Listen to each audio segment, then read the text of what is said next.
Hello, everyone. Welcome back to the AAS YouTube channel. And this is part of the good stuff. This is the AAS Journal Author Series. And I am very happy to have Christian Clear with us today. Hello, Christian. Hi, Frank. Thanks for having me. Well, thank you so much for agreeing to talk about your very lovely APJ supplement article here, which we'll get to in a little bit. And Christian, where are you located at? So I'm a research fellow at Imperial College London, but at the moment I live in Cambridge, just north of London. Okay. Yep. So I'm here in my office there. It looks very fuzzy. Looks very mod. Cool. Let's see, and it's November, so is the UK in its winter mode? Yeah, just a bit. Yes, it's also dark here now, so sunset's nice and early. Right. Yes, we got to -degrees last night, so ice on the car. So. Okay. Let's see. So it is November 29th, 2023 as we record this. And I'm in Phoenix, and we don't get that cold usually, not until maybe January. Yeah, we're still quite pleasant in the daytime. So it's all good. And Christian, what do you like to do for research? So I'm primarily an experimentalist, working in atomic spectroscopy. So using high resolution spectrometers to work out the atomic structure of elements, and that's usually for elements that are astrophysically important. Indeed. Very cool. And that is going to bring us to this very awesome, as soon as I get there, this very awesome APJ supplement article. It is open access. It's the open access era, people. You can go grab a copy for free. Go get one. Wavelengths and energy levels of the upper levels of singly ionized nickel, nickel 2, from 3D8, 3F, 5F to 3D8, 3F, 9S. And Christian, take us away. Thank you. Yeah, it's a long title. It's a mouthful a little bit toward the end there. With the configuration, we just want to make sure that that's what people knew they were getting. Exactly. So yes, so this is our paper looking at the atomic structure of singly ionized nickel, specifically upper energy levels of the 3F parents. That's the 3F in the brackets in the title there. Cool. So I'll start by saying thank you to my collaborators on this paper. So Juliet Pickering, she is at Imperial College as well. She's the head of our spectroscopy group. And Gillian Nave works at NIST, or worked at NIST. She's recently retired. But I went there to record spectra using their large infrared FTS. Nice. But Juliet and Jill have been working on atomic spectra and atomic structure for many years. They're very good at this, and they have lots of experience doing term analyses, which is there we go. Doing. Very good. And Peter Eilings and Ton Raasen from Amsterdam, and they provided the atomic structure calculations that was key to this work as well. Cool. So they're on the theoretical side, and myself, Juliet, and Jill are on the experimental side. Well, that's a good combination. Very nice. Good. Very complementary, both sides. Absolutely. Good way to go. Okay, so the paper, so really we're working on improving the atomic database for a whole host of elements. This paper obviously focuses on nickel. We'll start with the introduction. So when astronomers are collecting the spectra of many astrophysical plasmas, especially stellar spectra especially, lots of features within those are blended features, and without accurate wavelengths, so that you cannot untangle those blends. You can't know what's going on, and so you end up missing out on huge amounts of information if you're not able to determine which lines, which lines you can see within those spectra. Right. And so the work that we do is to try to provide that data by looking at the atomic structure in the lab to provide reference data that can then be used to interpret astronomical spectra. Okay. So there's a big push to improve astrophysically important elements first. That makes sense. Start with those. And primarily, we focused on the ion group elements. So yes, they're complex atomic structures. So they've got partially filled 3D shells, which means there's a lot of configurations possible, which means there's a lot of possible energy levels, and therefore a lot of possible transitions. yes. And you combine that with high relative abundances. You know, with dense spectra that have high abundances, you find ion group lines everywhere. Yep. In stellar spectra, and they're really responsible for the majority of opacity you can see in stellar spectra. Cool. And so they're very important lines to have accurate data for, elements to have data for. Cool. Ionized, singly ionized ion group elements. So that's would be the twos of nickel 2. Their ionization states is found in stars from B to G, so F, A to G mostly. Yep. And nickel 2 specifically has been found in a huge number of stellar spectra, also in many other stellar spectra, and also in many other astrophysical plasmas. So that's things I've just named a few here in the paper: evolved stars, gamma ray burst, QSOs. It's been found in supernovae, in planetary nebula. There, it's everywhere. So it's an important element to find and to produce accurate data for. Cool.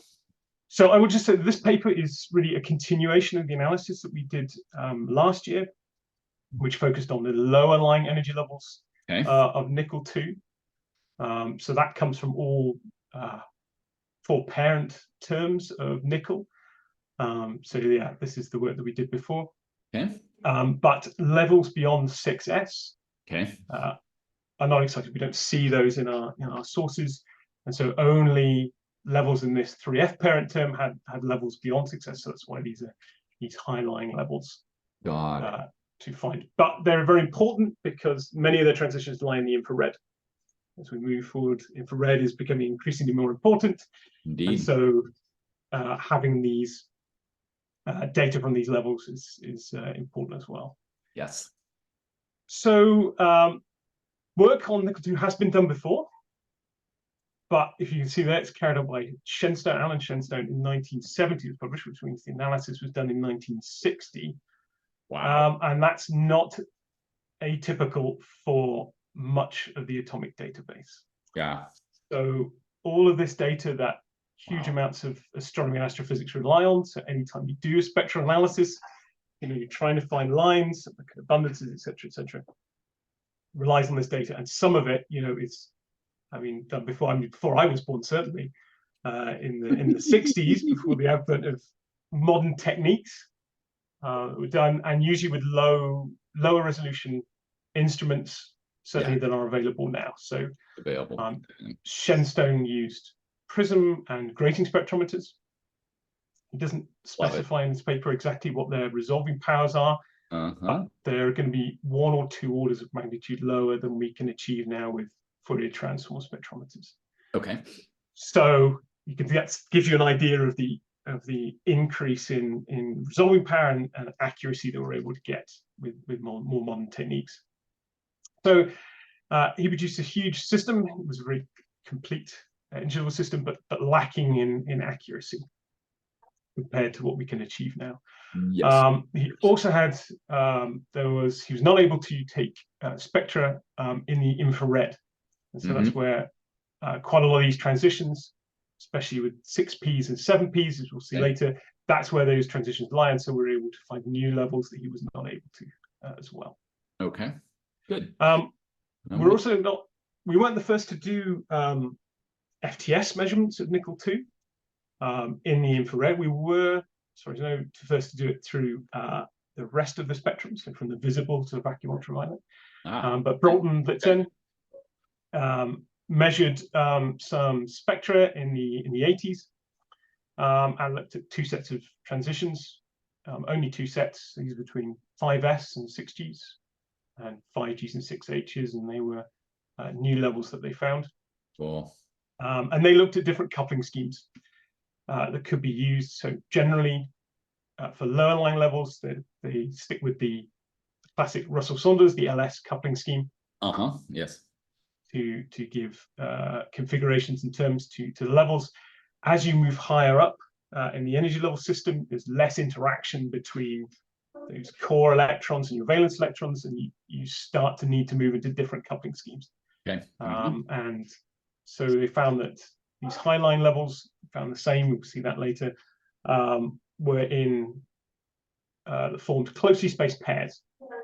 And that fits better with this JK coupling scheme. Okay. Yeah. Okay. So that was their key input into this, to the All right. energy level structure here. Cool. I'm with you. Right, as we move down, so lots of compilations. If anybody looks at, say, the NIST ASD spectral database, you'll find Sugar and Corliss's compilation of energy levels pops up again and again. Yes. As the latest data. So that's back in 1985 still. That obviously comes from data before. In fact, the levels included in this compilation are only from the two papers that I've mentioned, we've discussed before. Okay. We put it in here because, as is not uncommon in older papers in the 60s and 70s, when a lot of work was done with creating spectroscopy, Yes. there was no estimate of uncertainties given. Which yes. Would now be considered, the amount of effort that we put in now to make sure that our uncertainty budgets are well quantified. Something that we would have done, we do now. But they made estimates around the 0.05 wave number mark for energy levels. Right. Okay. Yes. So, and even though Brotman had higher accuracies because he used FTS, they were limited to these lower levels that they had to connect to, which means everything basically is. Yes. Okay. Okay. So that's the work that's been done before. Moving on to work that we did. So we used Fourier transform spectroscopy. For anyone who's not familiar with it, I'll just give a very quick introduction to FTS. So it's an interferometric technique. It's effectively a Michelson interferometer, which is not uncommon in undergrad labs. I certainly used one when I was undergrad student. Ours is a little more complex, but it boils down to having two mirrors and a beam splitter. It's partially coated, and amplitude splits incoming radiation and sends it to these two mirrors, which are then reflected back, and they recombine. Those beams recombine. Yes. To produce a beam, and we measure the intensity of that resultant beam with a variety of detectors, and we move our moving mirror, and that produces a path difference, phase difference between these two beams. And that's, you get constructive, deconstructive interference, and then the intensity of that resultant beam changes. And we measure that as a function of path difference, of how far this moving mirror moves. Yes. Build up something called the interferogram. And when we Fourier transform that, we move from intensity as a function of path difference to intensity as a function of wave number. Gotcha. So, and that's what we get. That's our spectrum. Cool. So my brain is key to working wave number, which is not necessarily how astronomers work. I understood. I get it. I get it. So I would do my best. So we've done our best throughout the paper to make sure. Wave number's fine. Wave number's fine. We're good. I'm good. So yes, so we used these techniques. So at Imperial, we have VUV spectrometer down to around 140 nanometers. We're able to go. Nice. And then we had to we measured that from the visible to the vacuum ultraviolet, and then went to NIST to measure using their larger Fourier transform spectrometer. Okay. So the resolution of Fourier transform spectrometers is largely dependent on how far you move that moving mirror. Yes. Yes. Conversely to grating spectrometers, the lines in the infrared for FTS are much narrower. So it's the opposite way. So as we move down into the ultraviolet, lines are much wider. We need less resolution. But as we go into the infrared, they're narrow. We need more resolution. So that's why we use these larger instruments in the infrared. And we also found two archival spectra from measured in the 80s by Jim Brault. They're probably the same spectra that we used in their paper. We're not 100% sure. They didn't give full detail. And we extracted those from the NSO archives to use. Okay, cool. So the spectra we took were of hollow cathode lamps. So that's where we take a cathode, it's a hollow tube of the metal we want to study. So this was nickel in this case. You pump a gas through, it's usually a noble gas, Yes. and then apply a large potential difference between the cathode, the hollow tube, and two anodes, and that ionizes the gas, which is then accelerated by the electric field into the surface of your cathode, sputtering metal, which is then excited and ionized to give you, it de-excites, you get radiation that you can measure. Cool, I'm with you. So that's used, we chose helium. It gave an increase in signal to noise over using other noble gases, helium, neon and argon. Yeah. And there was also, much more relevant to this paper, there was a big enhancement of around 50 times compared to those other gases for infrared transitions that lay close to the ionization energy of helium. That's due to charge transfer. Yeah. Between, and so you see these big spikes, which is excellent. So the uncertainty of lines in FTS really is dependent on their strength. So larger signal to noises give you low uncertainties. So yeah, that's what's happening there. So we then fit profiles to those spectral lines. They're Voigt profiles, and we extract lots of data from that. But really, the key ones for interest are wave number, signal to noise, and then line width. Which effectively gives us an intense and gets relative intensity of the lines. Yes. So we had these line lists, and then we're able to calibrate those. So this is another advantage of FTS over grating spectroscopy, is that we have a linear wave number scale. So that comes from, we use a metrology laser. It's a frequency stabilized helium neon laser. Provide that wave number scale, we pass it through our interferometer, and then we're able to fringe count to give us position of that moving mirror light. So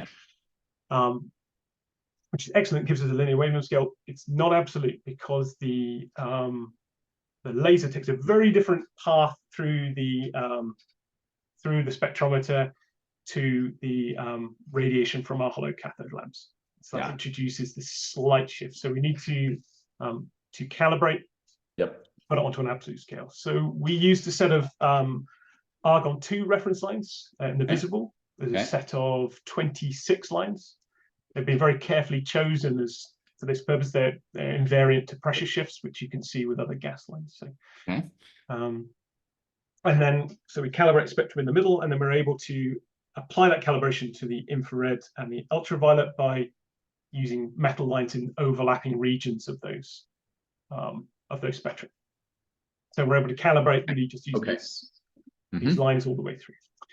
We also use so that's different to grating, where it's a non-linear dispersion. So you have to have lines throughout your spectrum and then to linearly calibrate and then do the shift, which is another source of uncertainty. Gotcha. So we're also able to intensity calibrate, and they give us relative line intensities, not absolute, but they are relative to each other. Intensities to account for our instrument profiling of detectors and filters, etc. To go through. There's a relatively short section in this paper because lots of the experimental detail was included in the previous paper, so we can repeat ourselves. So yeah, that's that previous paper. Check that one out too, people. We'll put a link to that one in the description below the video, so you can pick up that one as well. So we have these lines, like transition lines in any spectrum. We have to go through and identify what they are. Yes. Ideally, we want to just end up with a list that just contains nickel 2 transitions. So firstly, we're going to go through and identify other lines that we're not interested in. So primarily they are nickel 1 helium lines, and there were some impurity lines, so some oxygen and nitrogen. It is probably due to a small leak in the hollow cathode of one of the spectra, but we're able to identify them from previously published work. And that left us eventually with around 5,000 lines that were potential nickel 2 lines. to be found. So from okay. so yeah, 5,000. So I think the entire line list contained around 6,500 lines, and we got down to just over 5,000. Wow. Okay. Lines. Okay. Good. So those are not just going to be nickel 2, but those are there's going to be other lines from nickel 1, etc. But those are ones that we were not able to identify, so they're potential nickel 2. Ooh. Okay. All right. We started to identify lines. We started with the previous previous energy levels previously published as a starting point to start to identify levels. Okay. Sorry, identify lines going through, and in the end, we managed to identify around 1,000 that were nickel 2 transitions for these energy levels. There's lots of others in there that were from the previous work. Understood. Around 1,000. So 600 of those lines connected these new energy levels of this work to the previously optimized levels, and then about 400 of those were transitions within the levels in this paper. Yeah. Okay. Cool. So, and they're all contained within table 1. We can look at those. Yeah, it's a bit further down. Let's take a look at table 1. Classification of the lines. Okay. So, yeah, this here just gives you these data. That with intensity, it's relative. They're just relative intensities. Yes. Absolutes. Signal to noise, obviously. Full width. Is that on a log scale? Is that on a log? It's on a log scale. Yes. Yeah. 10 of the relative intensity. Yeah. Okay. And then moving, width, etc. And then we've got observed wave numbers, their uncertainties, and then the Ritz wave numbers. So just the difference between the energy levels of this transition and their uncertainties as well. Very good. And then we provide wavelengths. Obviously, this is only in the vacuum here because it's right in the infrared, but further on the in the line lists, which the table contains 1,000 lines, so that's publish all of that. So that's machine readable tables. Go get it. We use conversion formulas to provide them in there. Okay. Very cool. Okay, so let's pop up. Where were we? We were at the end here. Yeah, we were around here. We were around the calculation. Yeah. So that's a description of the table. Yeah. So we have these lines that we've potentially identified as nickel 2. We need some more information to help us determine if they really are these transitions that we're thinking of. Part of that comes from looking at patterns within the level and using selection rules, etc., to work out whether they're possible transitions. But a large part of our guiding data comes from calculations. Okay. So atomic structure calculations. This is where we've got the interplay between theoretical and experimental. Nice. Working together. So we work with Peter Eilings and Tom Rasen to produce atomic structure calculations for nickel 2. And really what we're trying to get out of that is eigenvalues, so the energy levels, to produce accurate eigenvectors, so the composition of those levels, and those really ensure that you get accurate transition probabilities, and that's what we were interested in. And they help you by looking at relative intensities of observed lines, and then use calculations to help determine whether those lines should be included in our energy level analysis. Cool. I'm with you. I'm no expert in calculations here, so really experimentalists. They use the orthogonal operator method. Okay. It's a semi-empirical method. So you adjust the parameters of a model Hamiltonian. Yes. And you adjust those to so that your calculated eigenvalues fit experimental energies as closely as possible. Yes. And by doing that, you're able to ensure that you have the most accurate eigenvectors you can, and from those you derive your transition probabilities. Yes. So you can read about the orthogonal operator methods. If you're interested, I suggest you can read papers by Eilings and Rasen. They talk about this.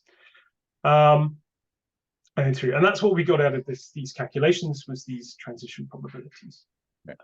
Yeah, we could talk. So figure 1 really is just the energy level structure of nickel 2. This is just the 3F parent term. Yes. So we can see in the extent of the boxes is the energy range of those configurations. Okay. So, and then on the right, this is zoomed in just to the levels involved in this paper. Okay.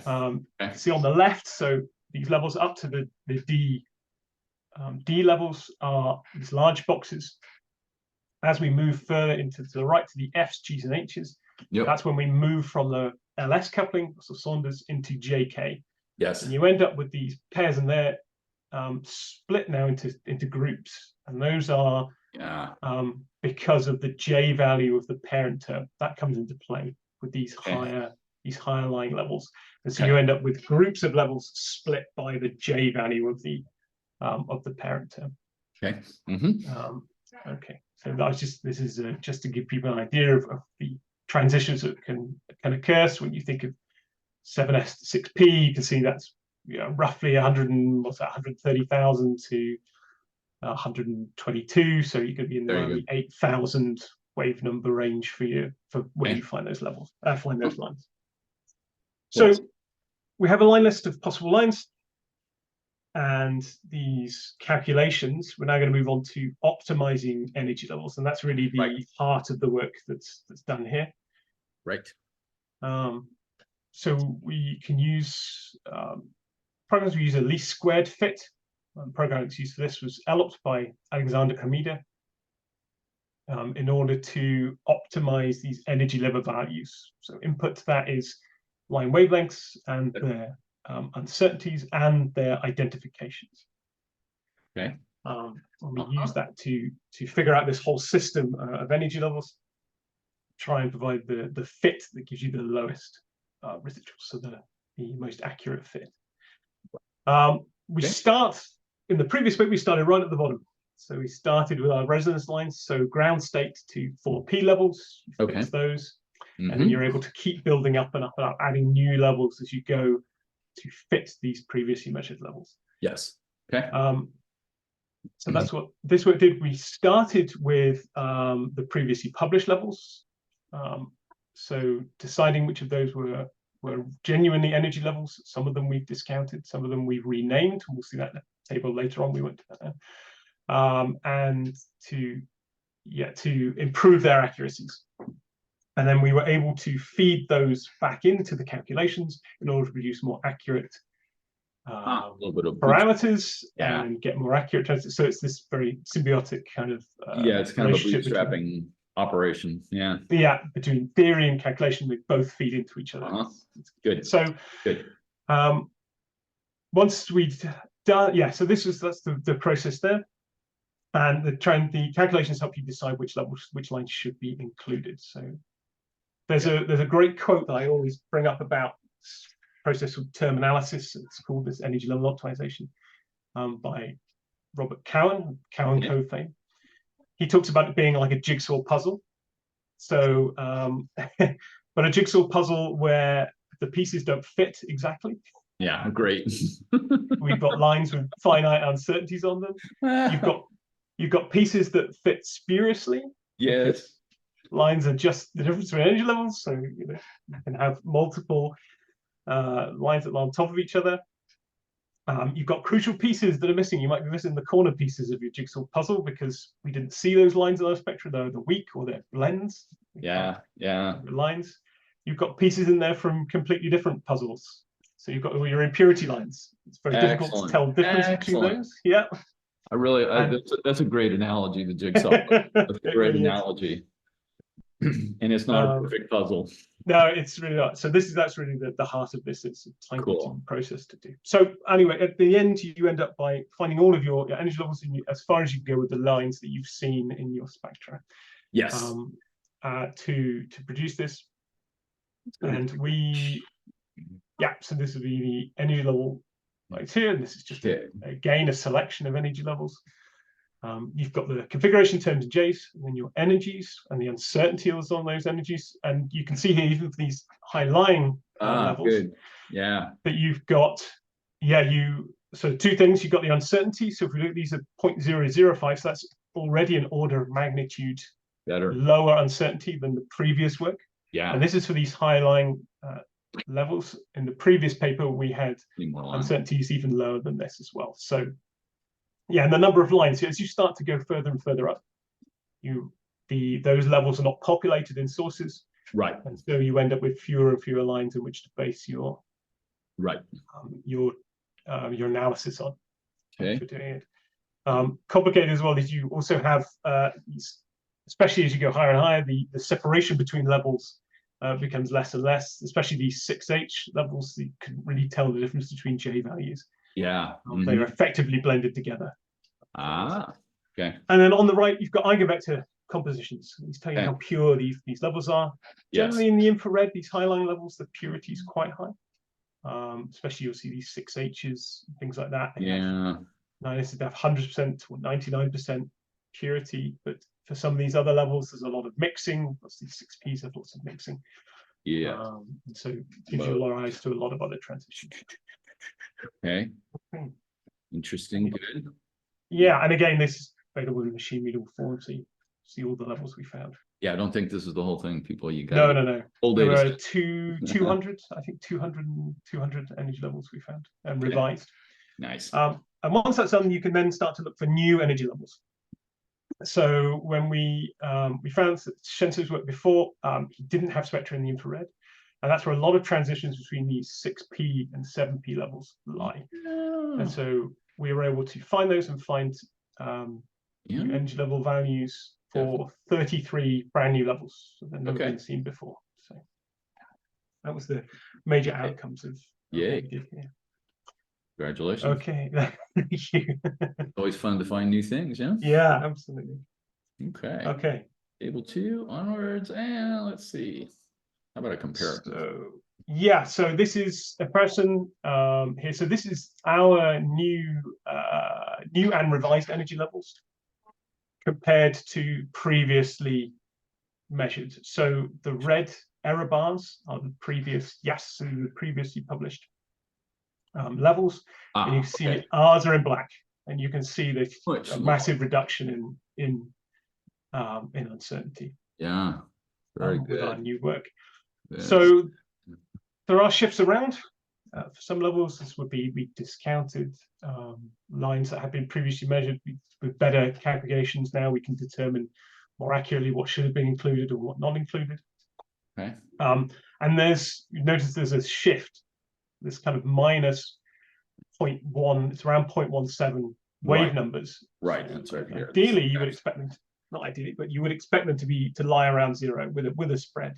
Right. And this shift, this was discussed in the previous paper, but there was an issue with the calibration of Shenstone's work, which we found. So he had to use numerous lines. Then there were problems with at least 2 photographic plates that he used, and that introduced this large shift in energy levels. Yeah.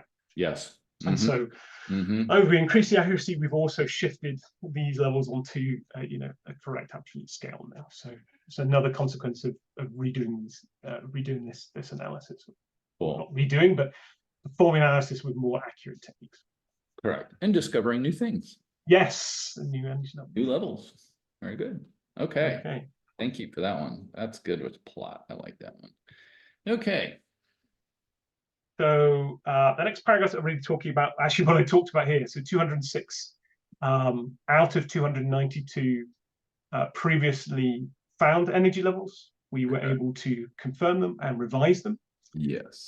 Generally, if we can find levels, it's because those transitions were either not seen in our Fourier transform spectra, they may have been lost in the noise, or we were not able to populate those levels in our labs. But these are very high line levels and usually weak lines, so from low J value, low J levels, etc. Yes. This table on the right, you were able to, with more accurate eigenvectors, we're able to determine better labels for the energy levels. Yep. And these are ones that we've revised from the previous work. So mostly they're just changes of multiplicity in the term, so quartets to doublets, things like that. But there are some bigger shifts as well around between what levels these might be. So this is just showing the new level, so people are using previous work, they can look at this and go, that level I thought was this, actually it should be this one. Right. It's amazing what you can find after 50 years of wait. Exactly. I mean, this, also the previous work, it's amazing how it has stacked up, because they were measured on glass plates, and then wavelengths measured by eye, with no computer work and things. But we can do better now. So. Definitely, we can do better. Very good. Okay. So we talk about the new energy levels. So they're mostly from 6Ps and 6Ds. Yes. 6Ps, 7Ps, 6Ds, and 7Ds. These new energy levels that we're identified. So 33 of those. Brand new energy levels. Nice. And then finally, we produced a value for the ionization of nickel-2. So that's the last part of this work. If we scroll down a bit, we'll come back to this plot. I think would be good. Yeah, a little bit further if we can. So this is talking about these new levels. The ionization. Gotcha. Yeah, and there we are. So So we used the quadrupole polarization method to find the ionization limit, and that uses these high-lying, high angular momentum levels. So reaches 5G, 6G, and 6H levels. And they're well described, as we said, by the JK coupling scheme. And we end up with these distinct groups separated, by the fine structure splitting of the 3F parent term. If you for about 2 pages, we can plot factors of these lines, so we can look at this formula here. Yeah, I was going to say. It's a big long formula, but effectively, if you plot the first section of that equation against part of the things, you can see it in the text here. I won't read it all out, but you produce straight line plots. And that your slopes and your intercepts provide three variables, and you can do that for 3 sets of levels, and so you're able to solve those equations to produce values. Which we'll do. If we go back, you can see the plot. I think it's figure 3. Yeah, this is what we're plotting. Yeah, figure 3. So this is this one here. So this is what we're plotting. We end up with these three lines, and these are the energy levels. This is what we're plotting against each other. 6G, 6H. Yeah, and then linear fit to those groups, and then we're able to find. We use the slope and the intercept. Of those fits to produce the 3 variables that we're able to then solve simultaneously to provide the ionization energy. That's great. So it broadly follows what we found in the shift. It's around 0.2 of a wave number shifted, the ionization energy from the value that Shenstone found. Right. But we managed to reduce the uncertainty a little bit more as well. So two good things to come out of redoing this ionization energy analysis. Very cool. So that's really the work that we did with looking at these higher lying levels of nickel-2. Eventually, we'll find 200 new revised 206 energy levels and find 33 new. And we're looking at a reduction of uncertainty, so an increase in accuracy, really of an order of magnitude at least. Right. Cool. Over previous values, and that's now meets requirements for modern astrophysical spectra. So we're ahead of where you got ahead of the game. Yeah, which is where it should be. There's no, there shouldn't be. Your reference data should not be the same or lower accuracy than the spectra you're able to capture. So now we are astronomers are now able to use this data, and really that's, hugely important. The field of work that we're doing here with laboratory data. We as a community spend huge amounts of money producing new telescopes, new spectrographs, absolutely, billion euros. Yes. Instruments, but without this fundamental atomic data that underlies all of those analyses. You're not able to extract huge Anything. amounts of that. Yeah, exactly. Yeah. And anything that you can extract using low quality data, it's just you're not able to extract all this information. And so really, it's one takeaway for the work here is that this work needs to be done in order to kind of underpin the work of the community in analyzing these spectra. So that's what we're trying to do. Yeah, absolutely. Yeah. And so let me go there, since you threw out $1 billion telescope. What is one of these? What is a good Fourier spectrometer run? What are we talking? 100,000, $1 million? To buy one for the lab. Yeah. So we have recently just bought a commercial FTS. Yeah. I don't say commercial as a dirty word, but that's not one that we had to design and build for ourselves. Otherwise, you got to build it. It's a custom one-off if you build it yourself. Absolutely. So it's around £500,000, something like that.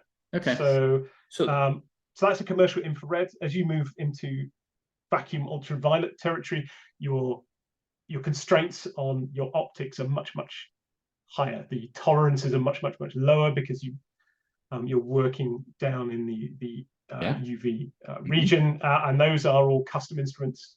And I don't know, to replace that, yeah, probably a bit more money than that. But compared to spending, I was going to say, yes, to building the ELT or putting James Webb in space, you know, it's pennies on the pound for that. Yeah, right. It's in the single-digit percentage. Oh yeah, absolutely. Well, left far less. Yeah. So to do this and enable this. So yeah. Awesome. Very cool. Christian, thank you so much for walking us through this article. Approximately 50 years in waiting. Very good. And let me ask, because you touched on it a little bit a couple of times. And so let me ask you, where do you think we go with this over, let's say, the next couple of years?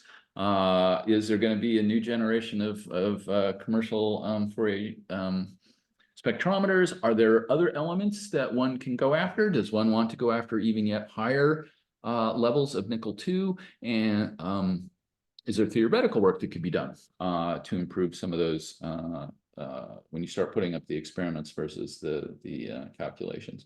So where do you think we go over the next couple of years? So in terms of nickel-2, this is the singly exciting system only. So this is the one valence electron. There is a doubly excited system, which is seen as well. Ooh. So two various valence electrons together. That's not done as part of this work because the transitions that link that system to the singly excited system all lie in the vacuum ultraviolet, beyond the lower wavelength limit of FTS. And so we have to turn back to grating spectroscopy. I was going to say for that. It's not ideal, but it is the best that's available.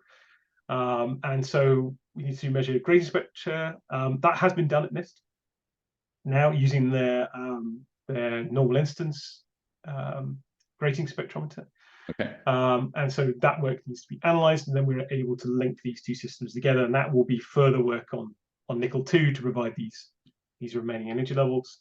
Good. We're also planning to publish the calculations that were done in this work to provide transition probabilities that can then be used by astronomers as well. Right. And then moving forward in the grand scheme of things, there's lots more work to be done.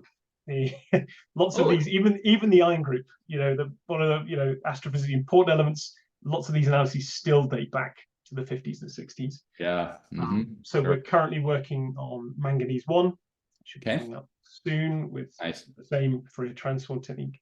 Nice. And then looking forward, since 2017, the heavy elements are much more important now, and finding the origin of those. So current work, future work that we're going to do is be focusing on the heavier elements, rare earth elements, for example. Just completed work on neodymium-3. So you're going that heavy. Okay. So that is going to be a future direction for the group to move in and work on doing the same thing for these heavier elements as well. Right, which will be of interest to Kilanova, for example. Yes. So very cool. Very nice. Christian, thank you so much for sharing your very awesome APJ supplement article. And I really look forward to seeing this topic develop over the next couple of years as we get more elements, more lines. Very good. Cool. Thank you.